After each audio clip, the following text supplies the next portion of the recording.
Estimados, buena noche.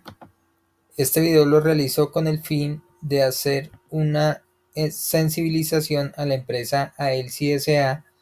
respecto al tema phishing, delito informático. Nos vamos a enfatizar en cómo prevenirlo.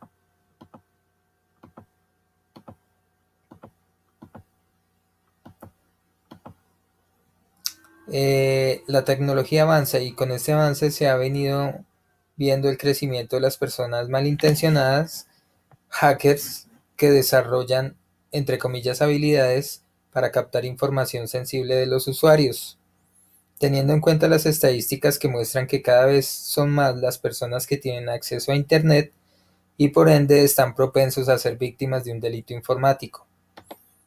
Entonces, en ese orden de ideas, les voy a explicar un poco de la reseña histórica del phishing, el cual tomó su nombre, que viene del inglés pesca, porque el hacker en sí lo que hace es pescar información, pescar a personas que no tienen mucho conocimiento en Internet, en redes sociales, en cuentas de correo. Entonces usan esas habilidades para captar información sensible, robar cuentas, eh, en fin, para su beneficio. O sea, con esta información pueden desocupar cuentas bancarias o simplemente chantajear al usuario con información personal.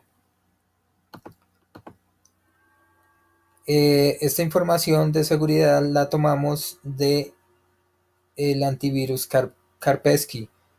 Más del 80% de los códigos maliciosos son desarrollados con el fin de robar información bancaria, sin dejar a un lado las redes sociales debido a una gran cantidad de adeptos. En ese orden de ideas, un atacante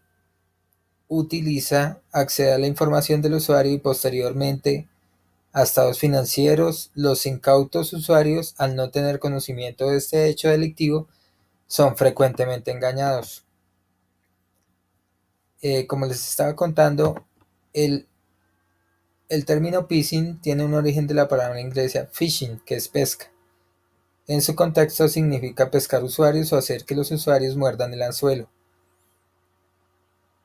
Eh, de allí el término phishing fue dado a quienes hacían intentos de pesca informática sensible de cuentas, y este se inició con los miembros de AOL.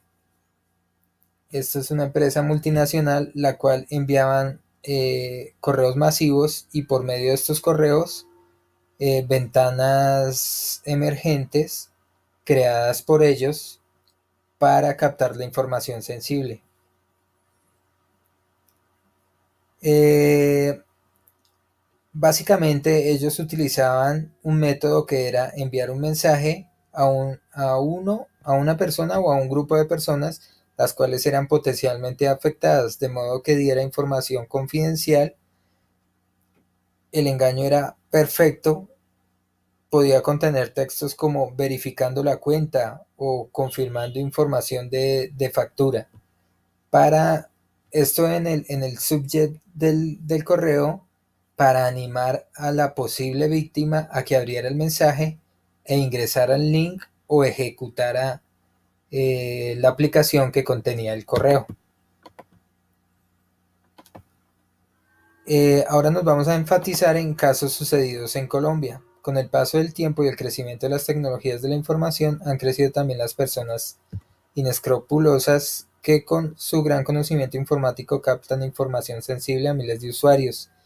Un caso puntual fue ocurrido en la empresa Movistar, la cual el hacker creó un banner muy parecido al de la empresa, tenía unos detalles mínimos, pero en sí visualmente era prácticamente el mismo, donde él, en el sujeto del correo, él colocaba que estaban verificando datos de las cuentas, datos personales.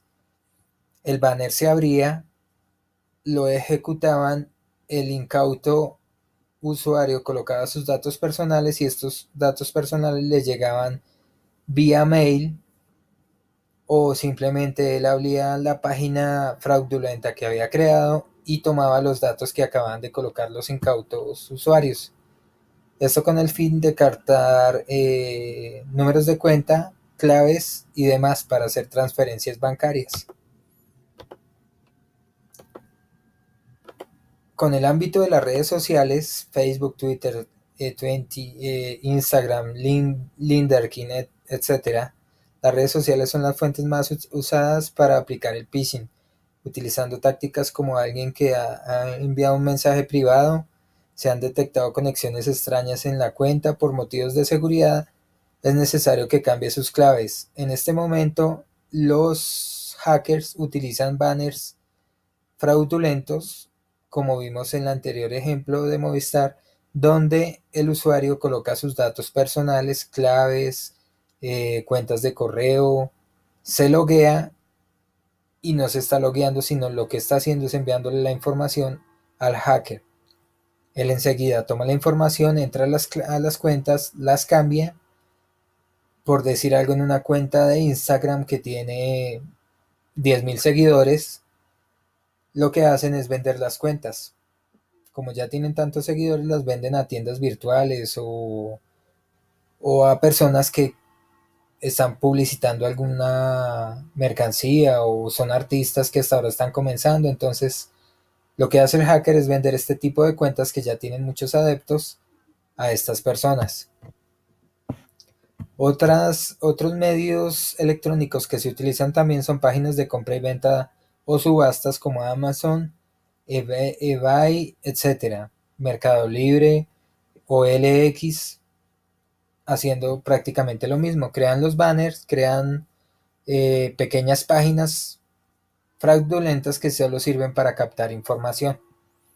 Las compras en línea son las áreas más afectadas, aparte de las redes sociales, siendo muy común recibir mensajes como problemas en la cuenta del usuario, detectamos movimientos sospechosos, actualización de las condiciones de uso del servicio. Esto infiere bastante para que el usuario entre y active el banner o ejecute el código malicioso que han enviado los hackers.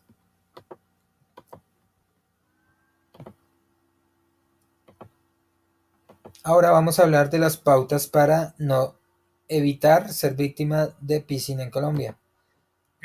Se debe tener en cuenta que los bancos envían los mails dirigidos a usuarios, por ejemplo, apreciado señor Raúl Avellaneda. En ningún momento envían correos genéricos estimado cliente o apreciado usuario. Ellos van puntualmente con el nombre del usuario. Se debe verificar el remitente. Si no tiene cuenta o contacto con la entidad, desconfíe y no abra el mail, y mucho menos sus anexos. Verifique los ejecutables. Si no es un ejecutable de un .exe conocido, como Word, Excel, PDF, es mejor no caer en este modo delictivo y no abrir los adjuntos.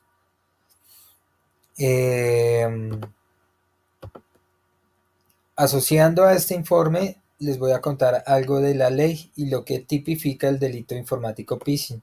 Según el artículo 26.9g, suplantación de sitios web para capturar datos personales, el que con objeto ilícito y sin estar facultado para ello diseñe, desarrolle, trafique, venda, ejecute, programa o envíe páginas electrónicas, incurrirá en una pena de prisión de 48 a 96 meses, con una multa de 100 a 1000 salarios mínimos legales vigentes, siempre que la conducta constituya un delito sancionado con pena más grave.